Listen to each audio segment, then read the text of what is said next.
Welcome to another edition of the Game Sports Podcast. The Game Sports Podcast is powered by 91N. I am the host of the game, David McCaig Jr. In the first segment, I will be discussing WrestleMania, NHL playoffs just being right around the corner, as well as March Madness recap. In the second segment, I will be joined by Connor Henderson, where we'll be discussing all things in the world of baseball, such as the MLB, and a little bit of local love as well. Let's go.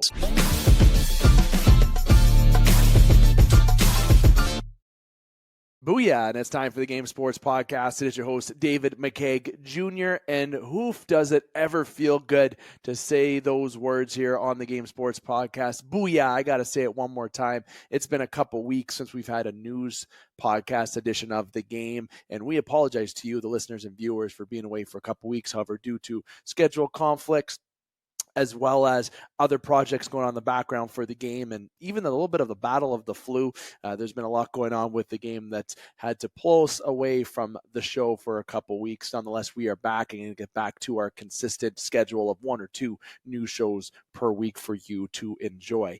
For this segment, you already know the agenda, especially if you heard the intro, but it is going to be just yours truly for the opening segment here. And there's a lot that I want to get to in this opening segment before we welcome Connor in for the second segment. And this first segment is going to go all over the place, okay? And I want to make sure that you keep up, all right? Make sure that you're interacting. Make sure you're hitting like, follow, and subscribe on all the platforms of the game, audio, the video, the social media, wherever it is. But I think there's going to be a lot of clips that I'll be able to use that's going to attract you to the show. And I'm very excited to talk about, well, there's a few topics in particular, but everything I'm going to bring to you here in the first segment.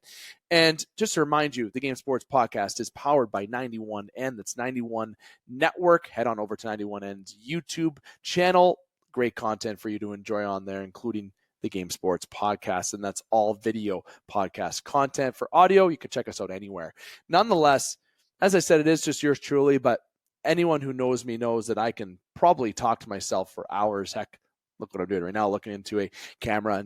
But technically, I'm not talking to myself. I'm talking to you.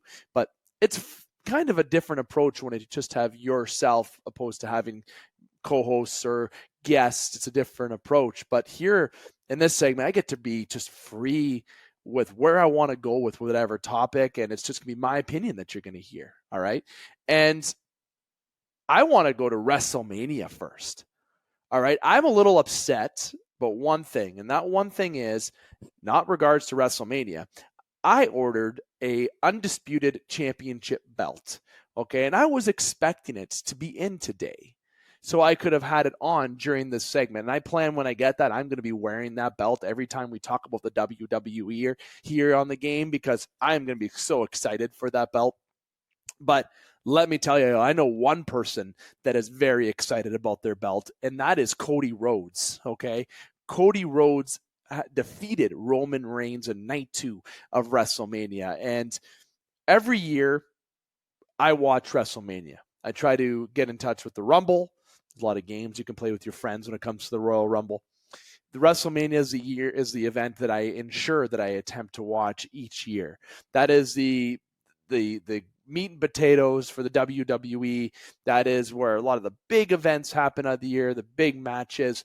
Obviously, there's great matches throughout the year, but in particular, this WrestleMania had so much excitement and so much promotion, and it all had to do with The Rock, okay? And I'm going to get to that in a few moments here, but in night 2, in comparison to night 1, I will have to say that I did enjoy night 2 a bit more. Granted, I didn't get the opportunity to watch a lot of night 1 because I'm currently participating in my playoffs in my men's league hockey tournament, which I'll throw a little choke to when I start talking hockey in this segment. But I got to watch the entirety of night 2, but I did, of course, watch the recap of night 1, and I did like the storylines in both events. And I think it was kind of not really a secret that we knew Roman Reigns and The Rock were going to beat Cody Rhodes and Seth Rollins. It's honestly, seeing the people's elbow and seeing the back and forth of it, it was great entertainment. All in all, you have to give WrestleMania between night 1 and night 2. I have to give it an 8.5 out of 10.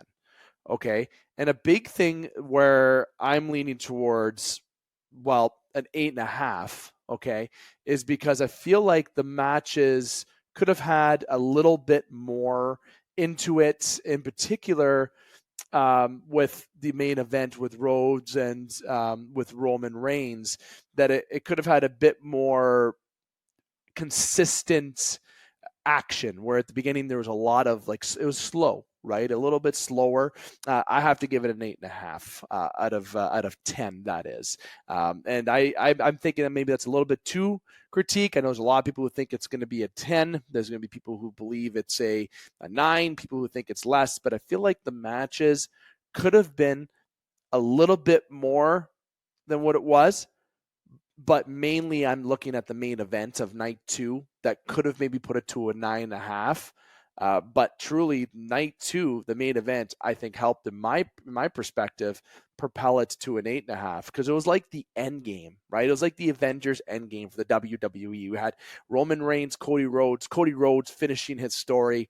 Obviously, you had the appearances of The Rock. You had John Cena. You had The Undertaker, obviously not in that order.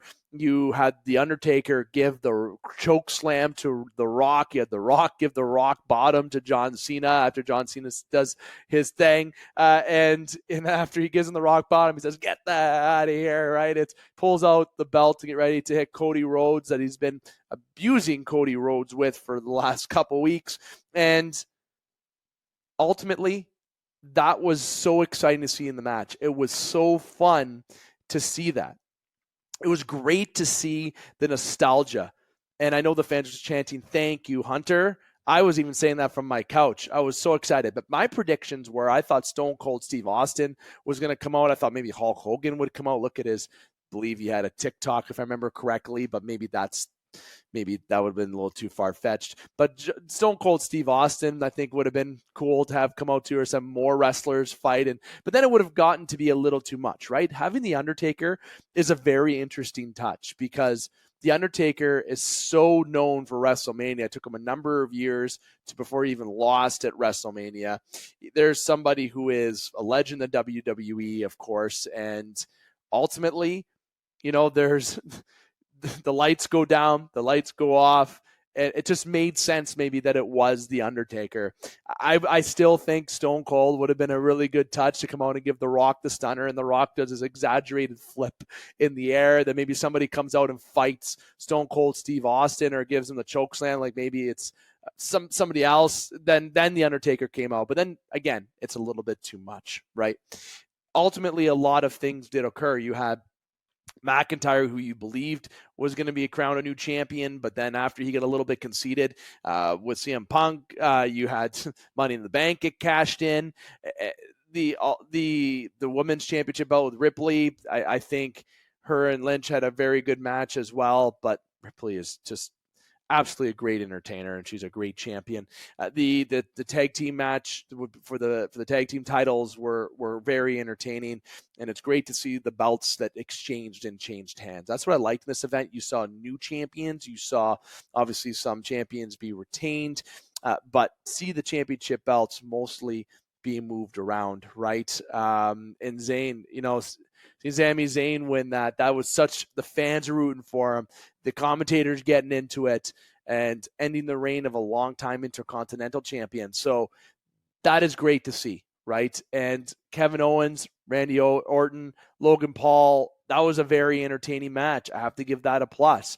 I think it could have been a bit more, again, off the start, from start to finish, have that pure excitement, but it was slow builds. A lot of the matches, I feel, were slow builds as they gradually went to the climax of the match, where it got really picked up, and ultimately, I think, getting exciting towards the end. So the reason why, going back, if you wanted me to rate WrestleMania, I give WrestleMania a very strong 8.5 out of 10. And ultimately, again, to summarize it up, it is because I feel like they could have done more in the consistency of matches. But overall, the event was arguably one of, if not the best WrestleManias. My 12-year-old self was absolutely excited. It was like the Avengers Endgame type for WrestleMania, when you had the come outs of John Cena, The Rock, and The Undertaker, as I mentioned. It was so fun, and the fans were so involved, and you had Jason Kelsey show up in the match with Rey Mysterio. like Philly fans were put in for a treat with WrestleMania. And 8.5 may seem a little bit low, but I ultimately feel that that's the fair assessment for WrestleMania, given some areas of improvement that could have occurred. And I feel like the main event, though, when night 2 really pushed it to that point. And night 2 was ultimately better than night 1, in my opinion. But comment below on what you feel. Obviously, since WrestleMania, we've had some more wrestling occur, especially between The Rock and with Cody Rhodes. What did The Rock give Cody Rhodes in that handshake? What was that?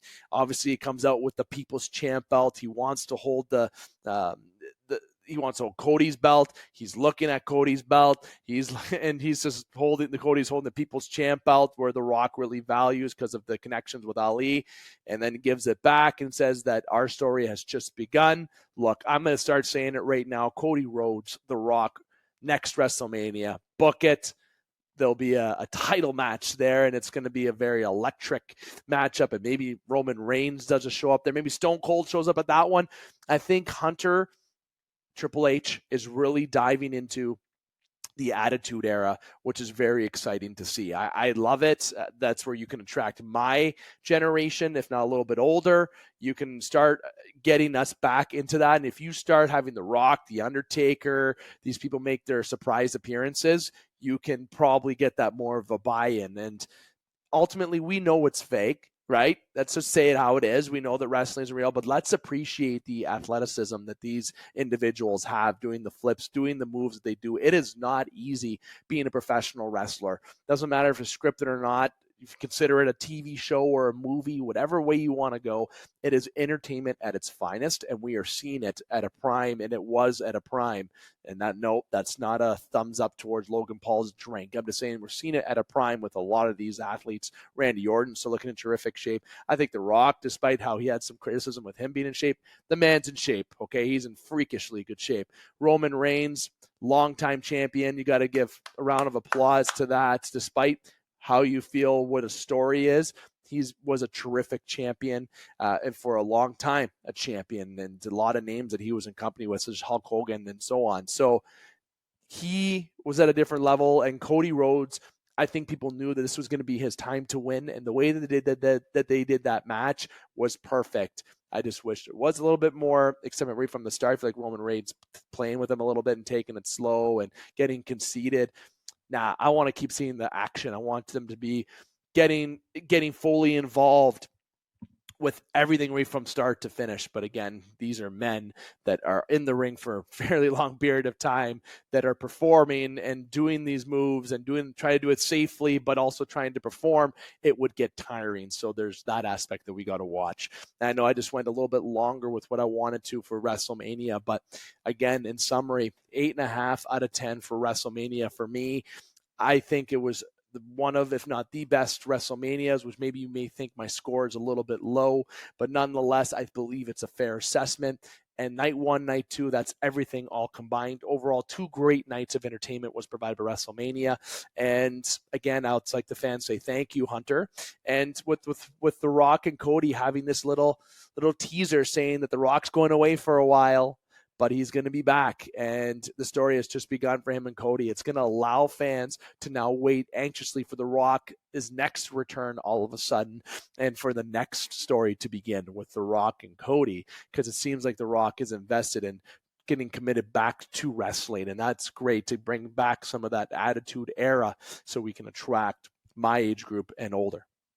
What is your score about WrestleMania? What is your thoughts about wrestling as of late? I'm back. I'm fully invested. And hopefully by the next podcast, I got a belt to show off to you because, well, it won't be Cody Rhodes' official title, but I'll have my own. I'll feel like that I'm a champion when I'm holding on to that. I've always wanted my own belts, and I haven't had one before, so it's going to be really cool. So, yeah, I'm a little bit excited. Speaking of being excited, my 12-year-old self would have been pumped. My wife was watching WrestleMania with me, and when I heard the Undertaker's music come out, I was pumped. John Cena's, I was pumped. I knew The Rock was going to come out, but the way that he acted, get the out of here when you saw it, it was hilarious. Everything was just so well put together with all the commotion and with all the involvement from so many wrestlers. But I was a fan.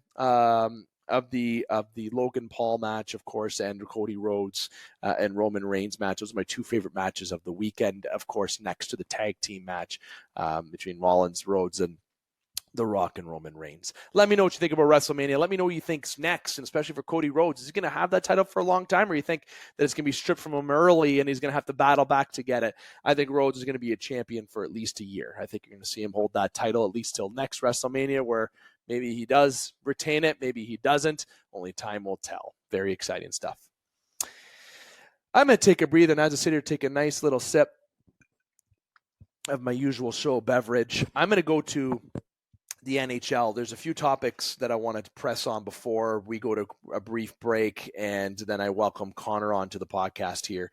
The NHL in general, it's been quite interesting the past few weeks. The wild card has gotten very interesting over in the East about Washington, with Pittsburgh, with Detroit. And it's all going to come down right to the final game of the season. It is going to be impressive, to say the least, from what we see from the teams going down the stretch. Are we going to see Toronto overtake Florida for home ice? Are we going to see the Pittsburgh Penguins actually sneak into the playoffs? Are we going to see Detroit get into the playoffs? Obviously, we know Tampa. The last wild card is going to be very interesting. If you look over in the West, is it going to be Vegas against the Oilers? Is it going to be the Kings against the Oilers? Who is Vancouver going to be playing? Are they going to ensure to stay ahead of the Oilers to clinch the division? What's going to happen between Stars and Avalanche? Obviously the Jets a little bit of a fall off, but it's going to be interesting. It's right down to the end. And what I think the most competitive conference is, and what's going to be maybe a bit more exciting, and this may be a little bit of a surprise given who I cheer for, but I think the Western Conference is going to have a lot of surprises, right? Depending on how the playoff format goes, you have Vegas, who we know is going to come down that tunnel in game one. Mark Stone will probably be back game one. We know that.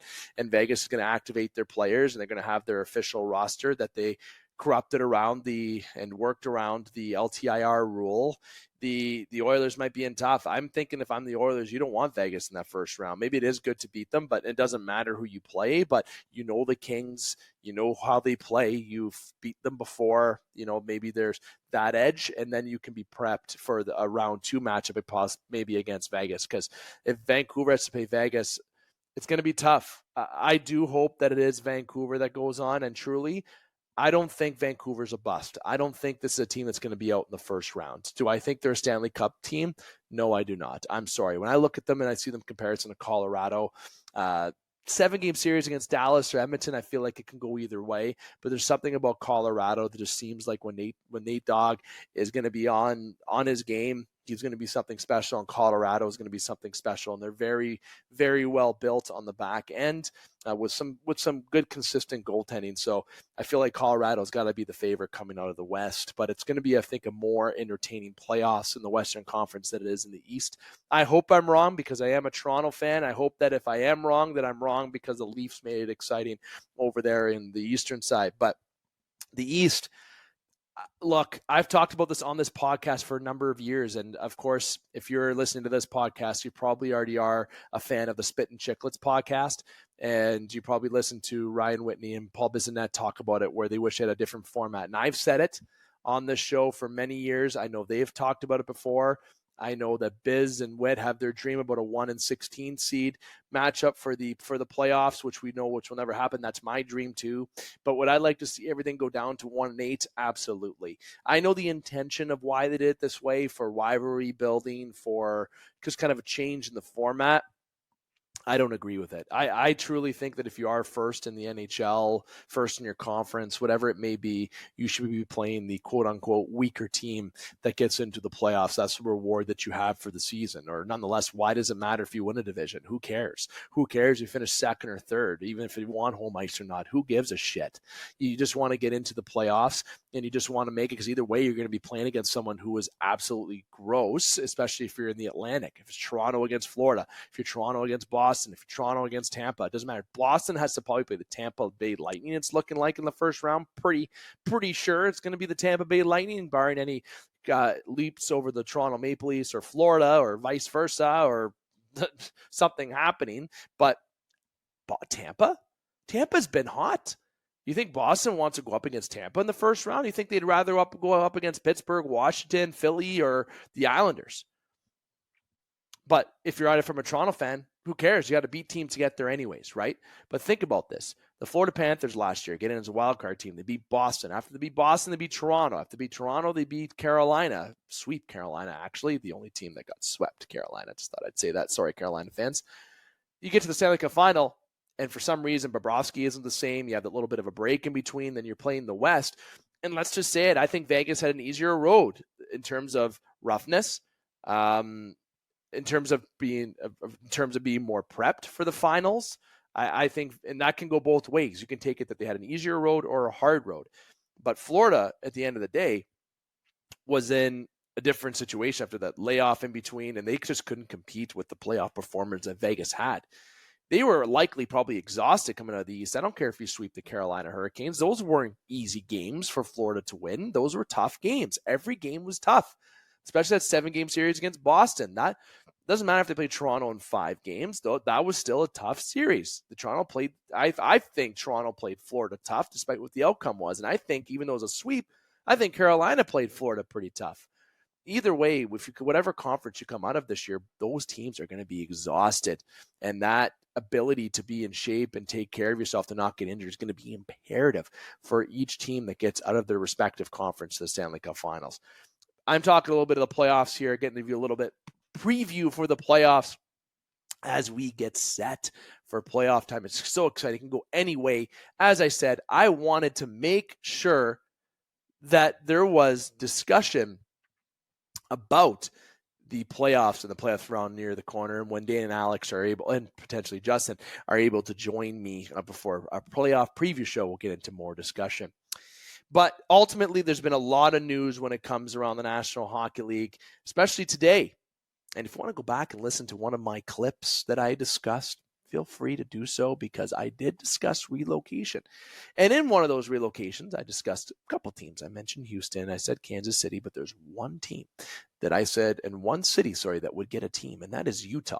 And based on Frank Saravalli's social media posts today, it seems that Arizona is very likely to potentially be relocating to Salt Lake City, to Utah. How exciting is that? I think that is great. I don't think Arizona should have a team. They play out of a college arena. They haven't had a strong fan base. They're looking at wanting to build a massive arena in a new location.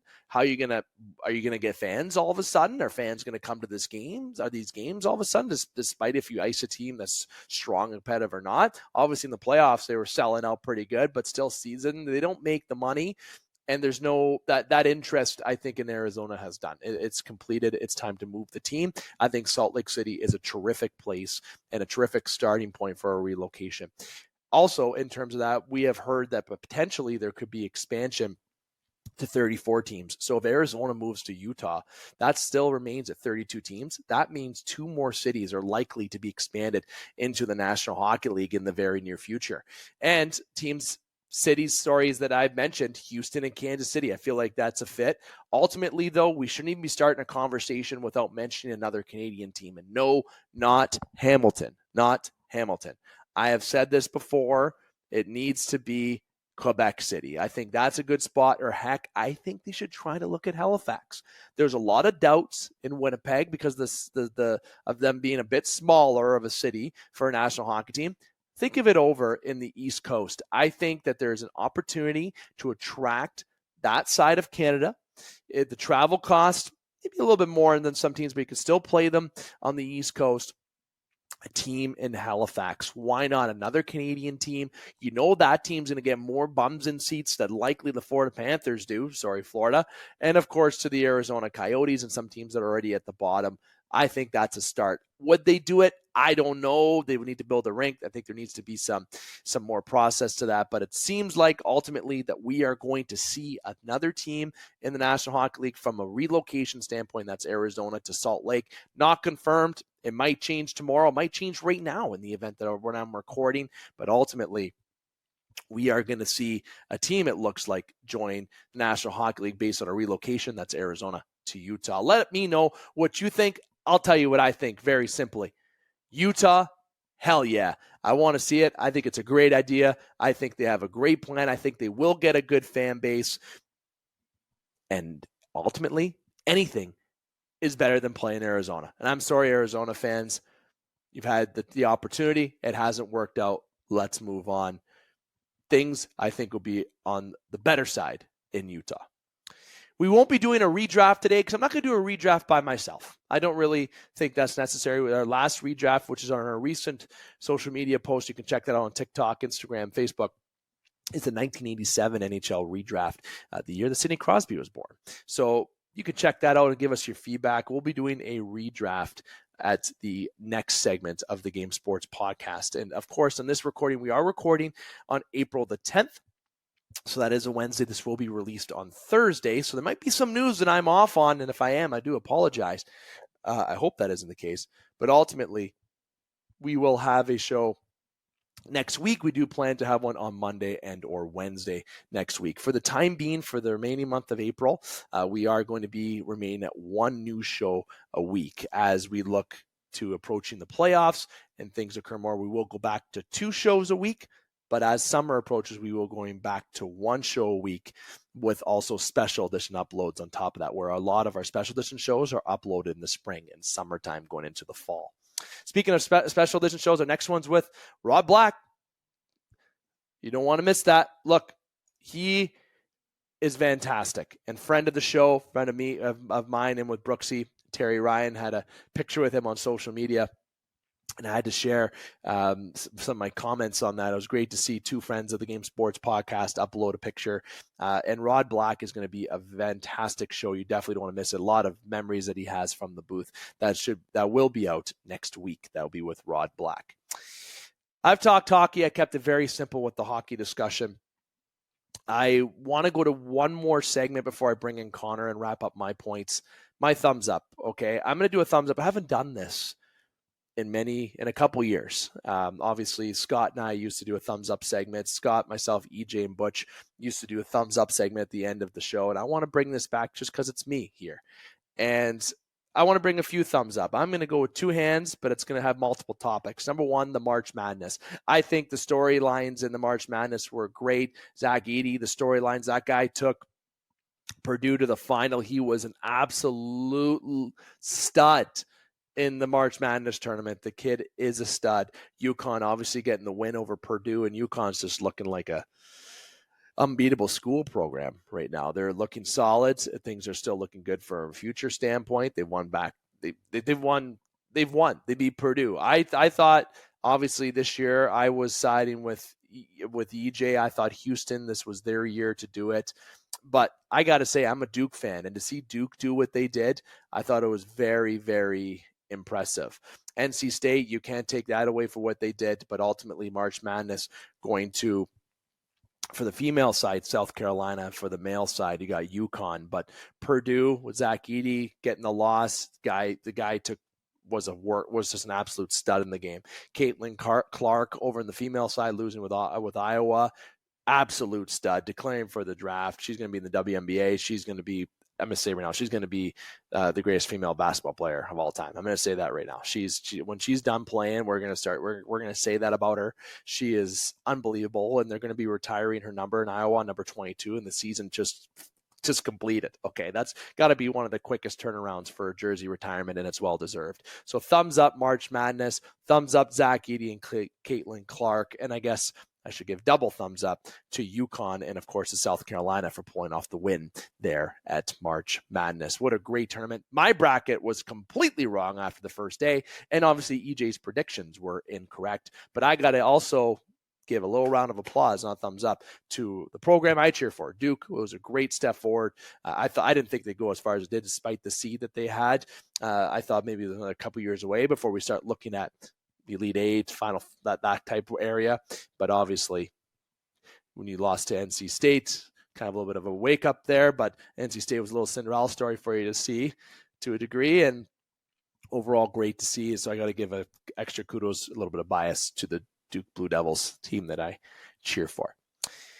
All right. I've talked WrestleMania. I've talked hockey. I've talked March Madness. It is time to take a break and going to be talking about baseball. Yes, Connor and I are going to be talking for about 10, 15 minutes about the world of the MLB as the season has begun, and we're about 10 to 15 games in for teams. It's kind of a wide range, mostly around the 12, 13, 14 mark for a lot of teams.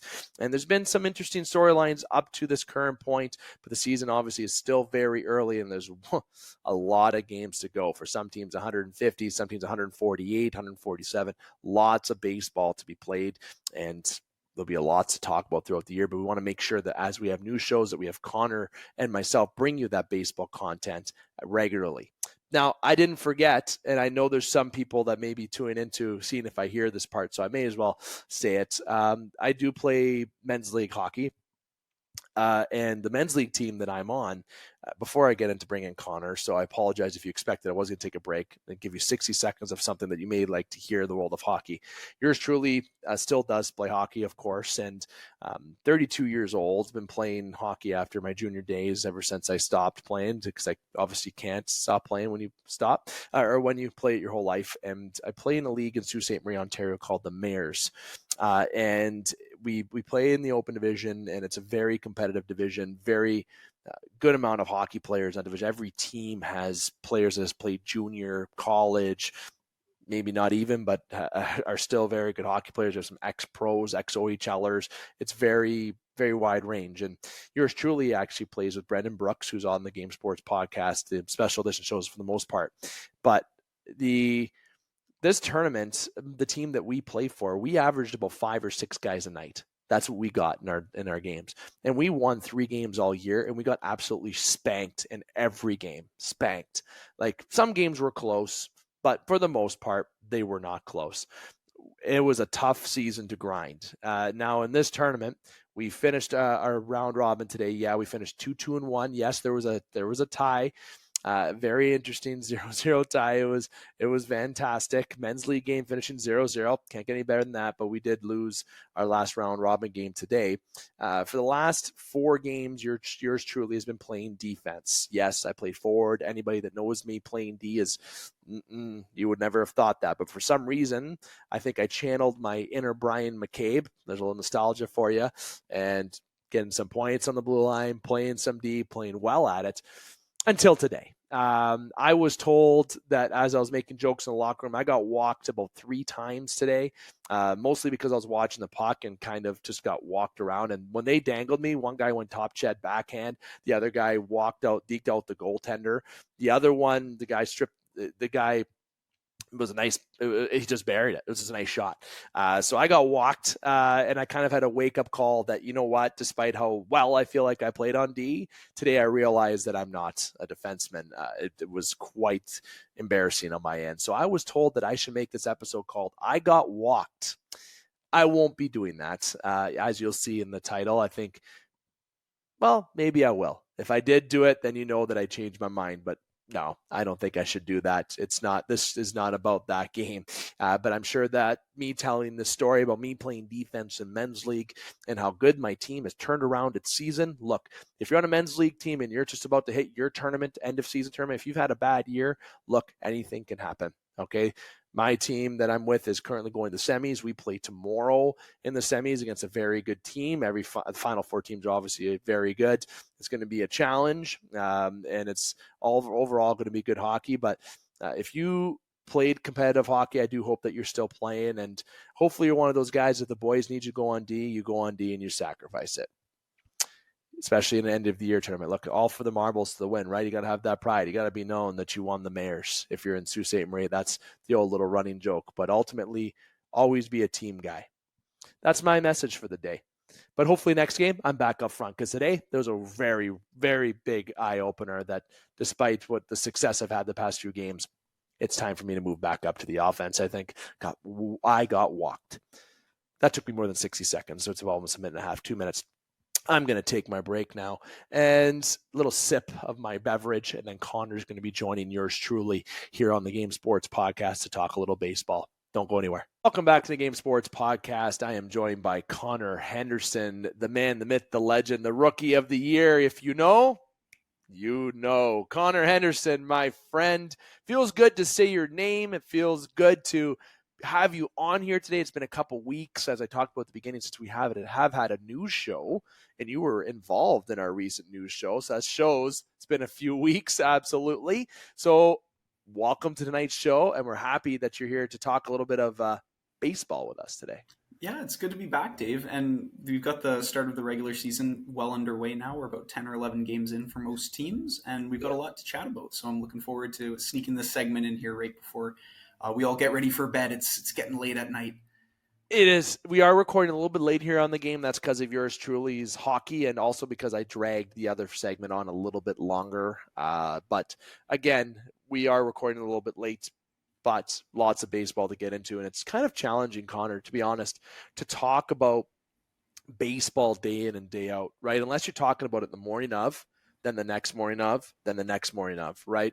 Obviously, with our show, we're pre-recording. This is going to be uploaded at some points tomorrow mid-afternoon, given the time and editing that we have to do, that yours truly does his own editing now at this point for a majority of the shows.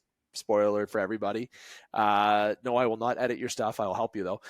Just kidding. But again, there's baseball in that world. The games happen every day, right? Teams are playing 162 games. So we don't dive into games more so. We just talk about the hot news that's going on for each show. So just so everyone knows, if you're new to visiting us, that's what we're going to be talking about here. And I already alluded that at the opener, but again, just to remind you. And Connor, as you mentioned, we're just a dozen-ish, bit more, bit less games in, and teams have started this season, and some teams have started as expected, aka the Chicago White Sox, if you want to talk about one team. The Miami Marlins being 1-11 at this point. Didn't guess that. I thought maybe they'd be closer to maybe 500, but yikes. That team is yikes. I don't know what to tell you, Marlins fans. I'm so sorry. It's just not looking too good for you. But the Pirates, 9-3. Didn't have that on my docket. The San Francisco Giants, 5-8.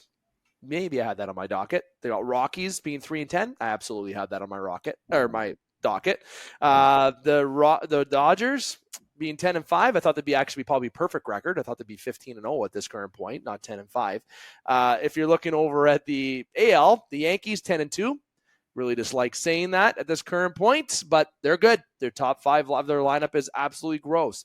The Orioles 6-4, Guardians 9-3, Tigers 7-4. Love that start for the Tigers.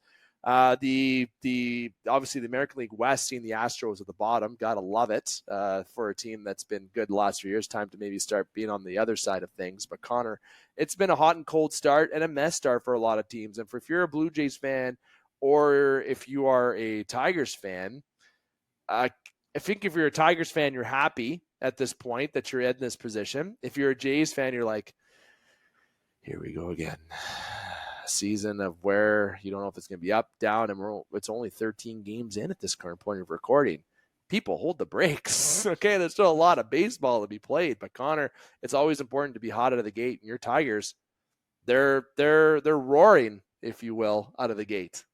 It's true, and the Tigers have been notoriously terrible in April over the last 3 or 4 seasons. Basically, as soon as AJ Hinch has taken over the team, they've struggled to get off to a good start. Yeah. So it was critical this year for them to have that good April, and you can't discount the games just because it's early on. As you mentioned, it's a hugely excessive and long season, but these games matter, especially when it comes down to the dog days of summer, and you're creeping into September and you're in a dog fight for first or second place in your division, and you start thinking back, man, if we could have had 1 or 2 more wins in April or May, like that would have been fantastic. Tigers fans are feeling great about their pitching, especially their bullpen. Good point. Their hitting is hot garbage, but a lot of their guys are young, and that's what you get when 40 or 50% of your batting lineup is in their first or second season in the MLB. There's just simply not a lot of experience in their lineup. Some fans are pissed because the team didn't spend this offseason, and that's justifiable. Some people are especially pissed, saying that the fandom as a conglomerate, as a whole, has sort of let ownership and management off the hook for not being more aggressive that they didn't spend. But so far, early on in the season, the results are positive. They can't possibly keep winning a bunch of one-run games, and their bullpen can't possibly continue to shut out every single batter they face, but steady as she goes. I think the hot start's so imperative in baseball because when you get down to the middle and the end of the season, sure, everyone talks about how you finished, right? But there's those games in a season where you're going to lose those games you should have won. There's going to be those games that you win that you shouldn't have won. And these games at the beginning of the year are very good because they help set you up. Right, but let's look at the Yankees. They were hot last year out of the gate. If I'm remembering correctly, I was looking back. They're really hot this year out of the gate. And if you look at their top five in their lineup, that's a scary five. That's hard for any pitcher to play against. But the Tigers in general, this is a young team with a lot of young talent. Look at Thorkelson, look at Green. The list goes on. I'm a Screwball fan. I'm a fan of his, and I would love to see Casey Mize get back to, or, that's somebody who you had a lot of hope if you're a Tigers fan, right? And there's more, obviously, but I'm not going to get into the list. I just think that the bullpen has been so impressive for the Tigers to start out. I think a hot start's been pretty big. And I think when you mentioned fans not being happy that they didn't sell, it's a lot different than any other sport when it comes to baseball. I don't know why the Tigers didn't spend. I feel like there's a lot of room. The JT Martinez is, right, when he was still available. I don't think they would have maybe looked at Blake Snell. I don't think that's something that they were maybe in the market for, but I think a bat was something that they were in the market for, right? That would have been a nice addition with Miggy getting out, and maybe add another nice DH like Martinez would have been nice to bring in, and on a 1-year deal. And if you're not in a playoff spot by the deadline, you trade him for some assets. I'm a big fan of asset management. I know baseball is completely different than other sports with that, but I'm a firm believer asset management. If you can trade somebody for future assets, prospects, whatever it may be, that can help your team. Baseball is so unique where you don't have to draft someone in the first round for them to turn out to be a stud. They could be second, third, fifth, seventh. Does not matter. Those picks can be very important in your draft as long as you have strong scouting. And I think the Tigers do have strong scouting. Look at what they have drafted, right? I think there's some players that still have to break out if you're a Tigers fan. Yeah, I think one of the players, like most notably to break out, is Colt Keith. He is currently yes. their starting second baseman. And the neat story for those listening who don't know is he signed a 6/9 year contract extension before he ever played a game in the MLB, which is one of those trendy new deals that you used to never, ever see this in baseball. But now teams like the Tigers are trying to be economical and say, hey, listen, we will back up, a dump truck of, $30 million, and you can take it right now. And if your career, pans out, you're probably underpaid, but you're guaranteed that floor. And worst case scenario, you could be the worst player ever. You're getting 6, 7, 8, 9 years of pay, and until you're 31 years old, your family for generations is set for life. So that's one guy who he can mash the ball. His defense is meh, but he can mash the ball, and he's got great plate discipline, great power. And he's one of those guys they drafted in the 5th round out of high school in the Casey Mize draft, who just tore his way through the minor leagues, and now he's been batting 6th for them, and this is his first ever season, and he's already on a long-term deal. Hopefully that pans out for the Tigers. That's so smart to do. And you're seeing trendy deals now. Look at Shohei's deal, right? We talk about his name, but it's true, right? You can't be mad. It's the way that you find loopholes around contracts, and that's why you have analysts, you have salary specialists, you have people in those positions, and even scouts that are recommending to the GM that, hey, look at this guy tear up the minors. Give this guy the dump truck, back up, give him the money, give him what we can now, lock him up, give him this sales pitch for it so we can sell it. Go to his agent. If his agent agrees, likely he's going to agree, right? Because they're going to be a team. He's a young guy. But if in baseball, in general, for Keith and for other players, a lot of the big paydays don't really come until you hit that 30. You look at George Springer, right? Like he was playing on, don't get me wrong, he was making some good money in Houston, but he got that big payday once the Blue Jays paid him after he was successful, won a World Series. He was 30, 31, right? I believe he's 33 now, if I have his age correct. I don't have it up on screen, but don't at me if I'm wrong. Okay. I'm pulling this out of a hat. Okay. And this is somebody who's making $25 million a year. You get your payday when you get to a certain degree. So when Keith gets older, and this contract's done, and he's still, if he is a stud, the way he's turned out to be, he's going to get a payday again from the Tigers or someone like the Dodgers, someone from the Yankees. I'm sure they're still going to be annoying as hell in the future. They're going to be buying him. Maybe the Las Vegas A's at that point are going to be whatever they're going to be at that point they'll give him the bigger money at that point. But I think the Tigers are very smart. The Blue Jays did a similar thing with Lourdes Gurriel Jr. when they had him, right? They originally signed him as a second baseman. He ended up resorting as a left fielder, but they signed him for a 5+ year deal. And I think that was a fair deal for him. And every time I bring him up, I think of Gabriel Moreno. Such a stupid trade. Anyway, it's just being smart with contracts. And players develop differently in baseball. It's very unique. Scouting is a whole different animal in baseball. So, Connor, I know we just got a few minutes, and I know we talk Jays and Tigers pretty commonly on the show, but I'm going to go to another team in this division that we've talked about a little bit that are in the AL East, the Orioles. Jackson Holliday gets his debut, right? At this time that we talk, it's his first hit on a fielder's choice, his first RBI on a fielder's choice. He's wearing number 7, Ripken's number, and they're fine with him wearing it. I'm sorry, if I'm Holliday, I wouldn't be wearing any number that somebody wore that was a legend. I'm not a fan of that. But again, I don't care what blessing you get to wear it. There's no way that if Mario Lemieux called me and said, David, you can wear 66. I'm not wearing 66. I'm not wearing 99. You're not allowed to wear it anyways. If I'm talking hockey and baseball, I'm not wearing number 42, Jackie Robinson, because I called Jackie Robinson's kid and got permission. Okay. You can't. But again, I'm not a fan. If I'm on joining a team that's a legend, like number 19, Jose Bautista, I think that's a very important number in Blue Jays history.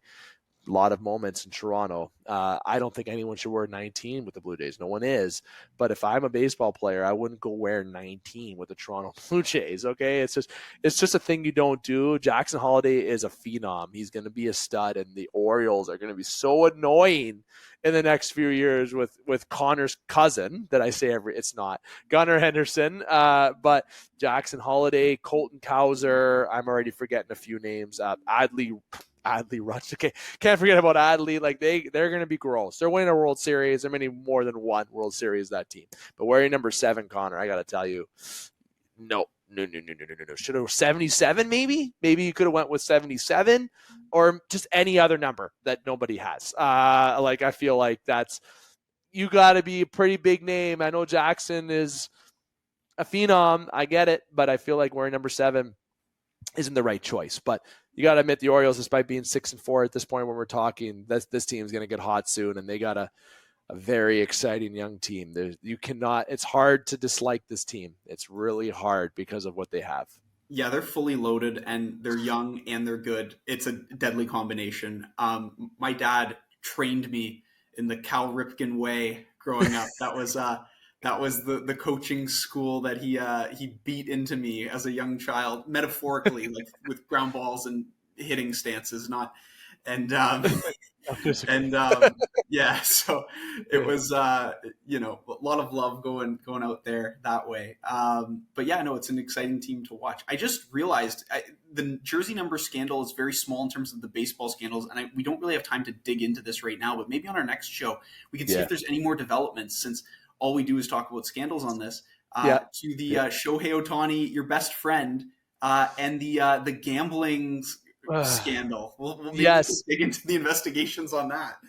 Yeah, we've only dived into it a little bit in our brief. We just brought it up because we're waiting for more. And You're right, we didn't allow time for it on this segment. But next episode, we're going to talk not only just jersey number scandals. Let's bring up the Shohei Ohtani scandal here, because the gambling, I'll say it.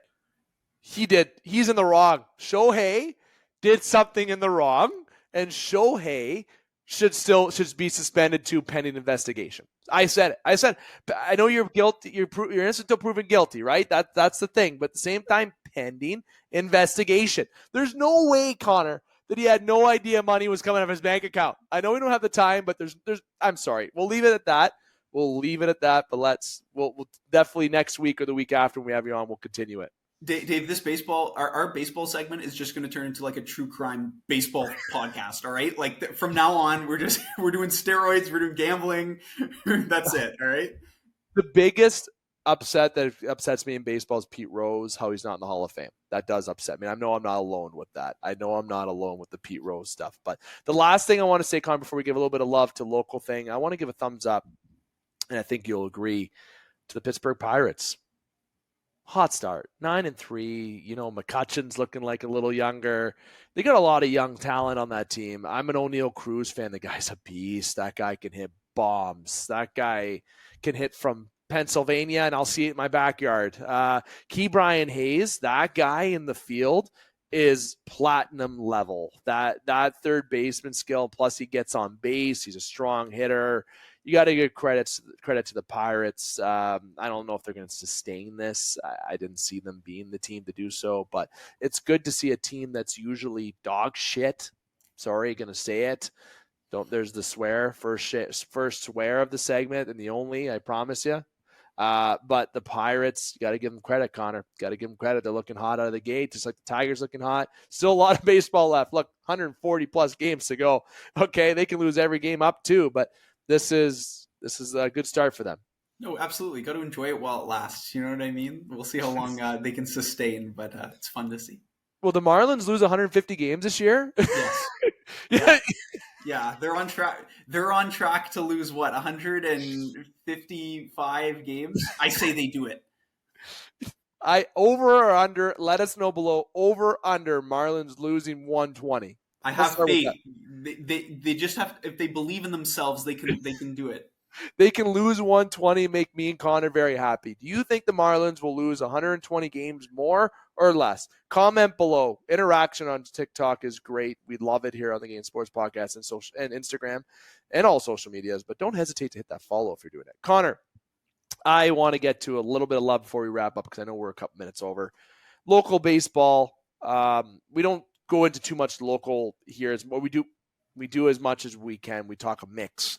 And the only thing that I'll say from my local front, because I want to give you the floor briefly on the local front, is men's league baseball is soon to start. A month and a couple weeks, I believe. After May long, I believe, is when we start, or just before, give or take. The 91N Pandas looking for a three-peat without Connor on the official roster. I know. You cut that dead weight, and you've just never lost since. Oh, Connor's a stud in baseball. Hopefully everyone knows that on the show. But friend of the show and annoying team member, I said it, love him. And I'm sure I'll get flack for that response on here if he listens.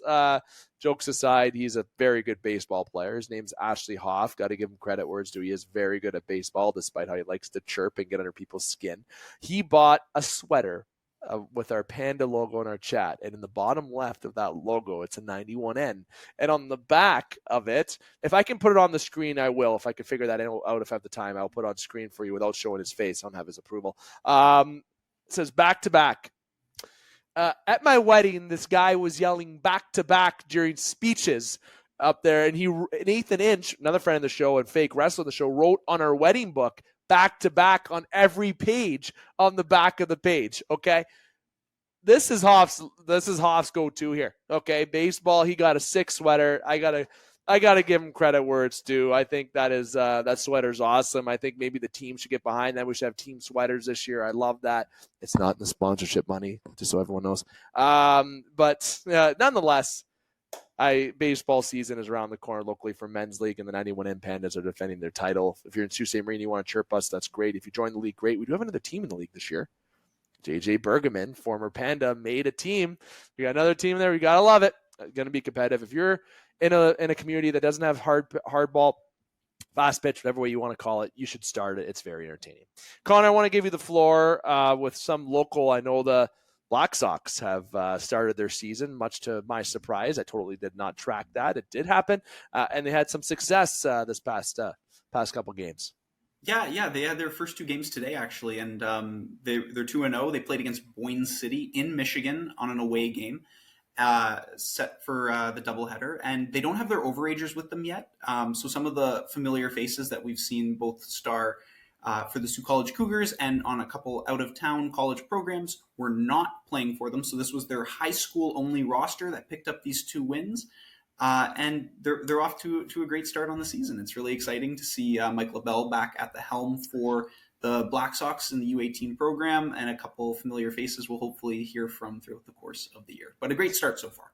Definitely. And hopes for the show is that we'll cover some, but it would be nice to get some people on the show as a guest to give them a little bit of feedback. And obviously, there's a lot that we try to get into here on the game. So if you are a part of the program here in the sewer, you have a program that you want us to promote, let us know.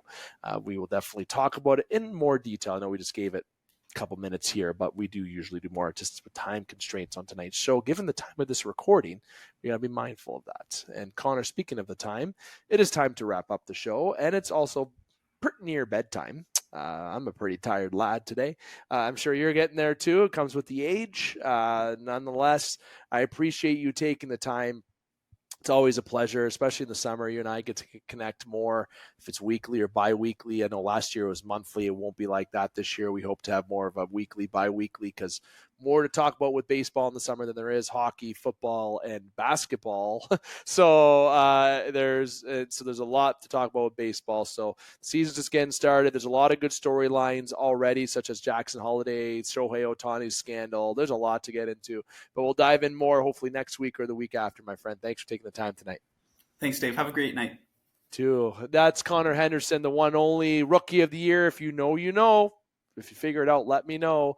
Again, I want to thank you to you, the listeners of the Game Sports Podcast, viewers, audio, wherever you are. Like, follow, subscribe, comment goes a long way for us. The interaction on TikTok, especially with the 100 assists, 70 goals.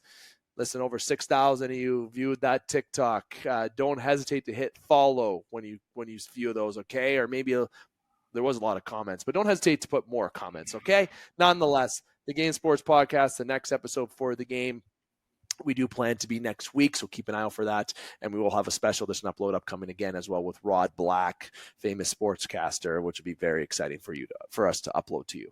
Until next time, David McCaig here with the Game Sports Podcast. On behalf of Connor and everyone here with the game, I am here to remind you, keep your stick on the ice, swing your bats, catch your touchdowns, drain your threes, and shoot your shots. Booyah.